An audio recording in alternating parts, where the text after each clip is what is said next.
Baik, selamat pagi, siang, sore, malam.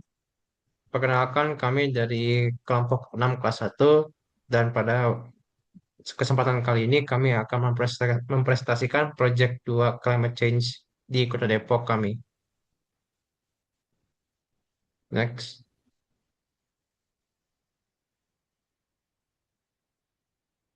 Nah, perkenalkan kelompok kami terdapat saya Arsenio, Dias, Bey, Rafa, dan Anggi.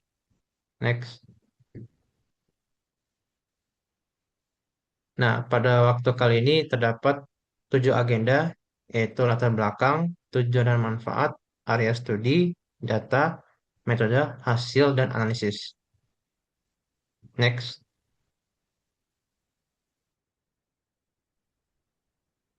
Latar belakang melakukan PCBL ini karena adanya urgensi perubahan iklim global yang telah mencapai tahap yang mengkhawatirkan dengan adanya fenomena tipping points atau ambang batas kritis.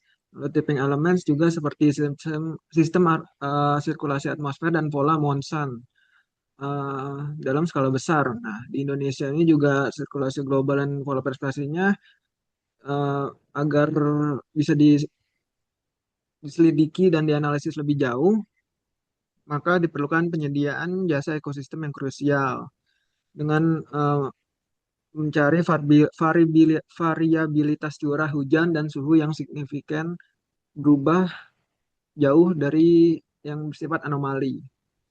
Lanjut, lalu ada tujuan dan manfaatnya. Yang pertama ada tujuan, yaitu menganalisis perubahan parameter iklim dengan mengidentifikasi tren jangka panjang suhu dan curah hujan. Lalu yang kedua ada mengidentifikasi pola spasial dan temporal. Dengan distribusi perubahan iklim di wilayah studi yaitu Kota Depok dan variasi musiman dan tahunan. Lalu yang ketiga mendeteksi indikasi tipping point atau perubahan signifikan atau anomali dalam sistem iklim. Yang keempat menganalisis hubungan perubahan iklim dan dampaknya yaitu korelasinya dengan banjir seperti banjir, kekeringan atau fenomena lainnya. Yang kelima yaitu menghasilkan peta tematik berbasis data dengan visualisasi hasil analisis geospasial. Lalu untuk manfaatnya seperti terlihat di layar. Selanjutnya, area studi yang akan di, dianalisis lebih lanjut yaitu Kota Depok. Selanjutnya, sekarang masuk ke data. Yang pertama data yang digunakan yaitu barometer air temperatur yang bersumber dari Copernicus Climate Data Source era 5, era 5 dengan fungsinya sebagai indikator energi dan kondisi thermal sistem iklim di permukaan bumi. Yang kedua ada precipitation dari Copernicus juga, fungsinya sebagai mekanisme distribusi air dan indikator respon siklus hidrologi. Yang ketiga ada citra satelit optik dan produk turunannya yaitu seperti Landsat atau Sentinel. Sumbernya dari citra satelit yang via-nya dari GEE atau Google Earth Engine. Fungsinya itu mengekstraksi berbagai indeks untuk visualisasi multi bencana, contohnya seperti NDWI, NDVI, dan LST. Lalu yang keempat ada riwayat bencana sebagai dari sumbernya dari BNPB dengan fungsinya itu sebagai validasi lapangan untuk memastikan anomali apakah benar terjadi sesuai yang terlihat dari visualisasi satelit. Selanjutnya ada metode.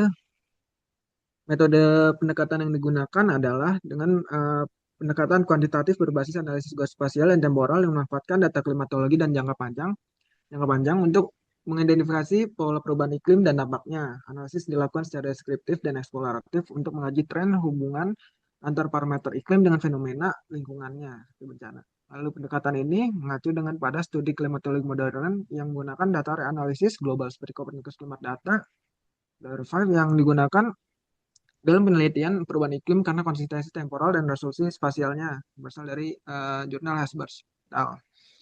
Eh, pada tahun 2020 lalu penentuan nilai ekstrimnya atau nilai anomalinya dengan menggunakan nilai paling tinggi dalam 30 tahun terakhir dari 1995 sampai 2025. Untuk data suhu dan penentuan nilai ekstrim digunakan nilai curah hujan di atas batas normalnya dengan perhitungan 2 kali standar deviasi. Next. Selanjutnya akan dilanjutkan oleh Anggi. Kemudian Kita masuk ke hasil. Untuk yang pertama ada data suhu di Kota Depok. Dari grafik menunjukkan terjadinya kenaikan suhu dan tidak adanya fluktuasi perubahan suhu yang ekstrim tiap harinya. Next. Kemudian untuk siklus suhu di Kota Depok, dari grafik menunjukkan adanya puncak suhu tinggi di bulan Mei, yaitu pada 27,2 derajat Celcius, dan Oktober, sedangkan di bulan Februari sebagai nilai terendah tiap tahunnya, dengan suhu terendah 26,1 derajat Celcius. Next. Dan berikut merupakan data suhu di Kota Depok, di mana yang di kiri yaitu pada tahun 2018 dan yang di sebelah kanan yaitu pada 2016. Next.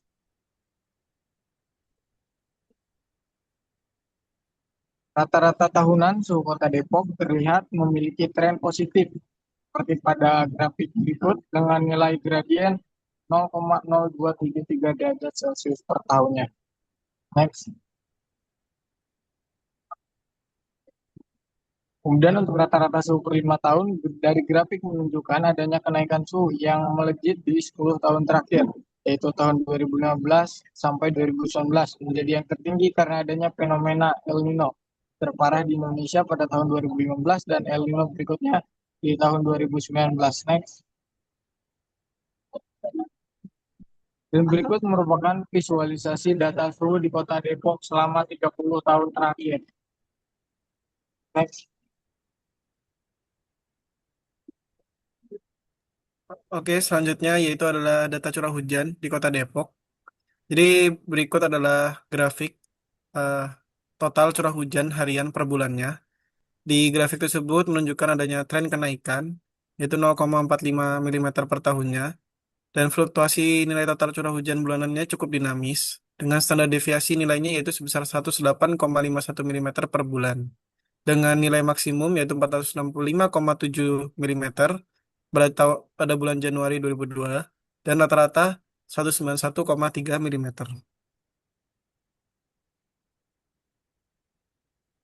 Selanjutnya yaitu adalah siklus curah hujan di Kota Depok. Pada grafik itu menunjukkan pada bulan Januari itu terjadi nilai tertinggi setiap tahunnya, yaitu dengan rata-rata 309,1 mm, dan di bulan Agustus dengan nilai terendah yaitu sebesar 65,9 mm. Berikut adalah visualisasi data curah hujan terendah yang sebelah kiri dan tertinggi di sebelah kanan. Eh, yang terendah itu ada di bulan September tahun 2006 dan yang tertinggi itu ada di bulan Februari di tahun 2016. Untuk rata-rata tahunan curah hujannya eh, mengalami tren positif dengan nilai gradiennya yaitu 5,3187 mm per tahun, dengan curah hujan tertinggi tahun 2016 yaitu 3.299,07 mm, dan curah hujan terendah di 1.608,52 mm di tahun 97. Berikut adalah visualisasi data curah hujan rata-rata selama 30 tahun. Baik, untuk analisisnya, yang pertama itu ada identifikasi nilai ekstrim. Tadi menggunakan 2 kali standar deviasi ditemukan bahwa nilai tertinggi itu ada di Oktober 2023.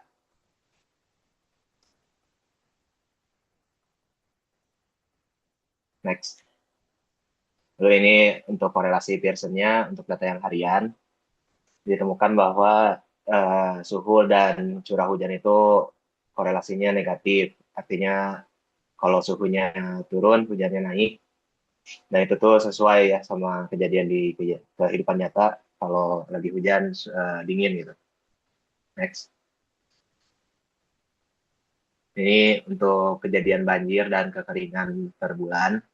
Banjir itu terbanyaknya di Februari dan Maret, itu karena dia di puncak siklus curah hujan.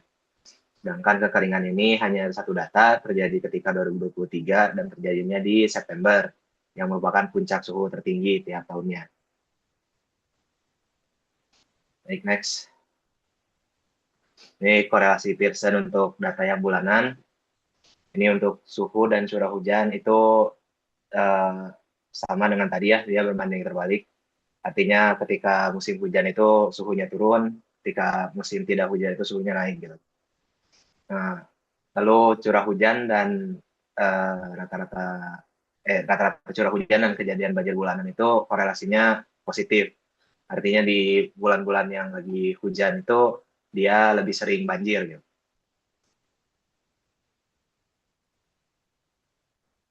Nah, itu menunjukkan siklus musiman. Nah, sekarang untuk nilai per tahunnya, kejadian banjir terbanyak itu di tahun 2020 sebanyak 6 kali, lalu kekeringan itu hanya terjadi 1 kali di tahun 2023 pada bulan September.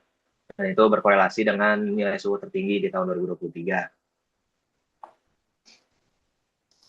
Mulai next. Ini korelasi tahunan pakai Pearson.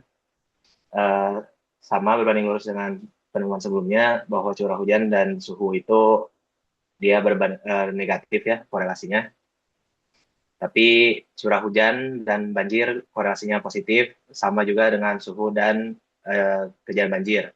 Artinya kenaikan jumlah tahunan curah hujan dan kenaikan suhu tahunan itu berbanding positif dengan kenaikan jumlah banjir tahunan gitu. Nah, next.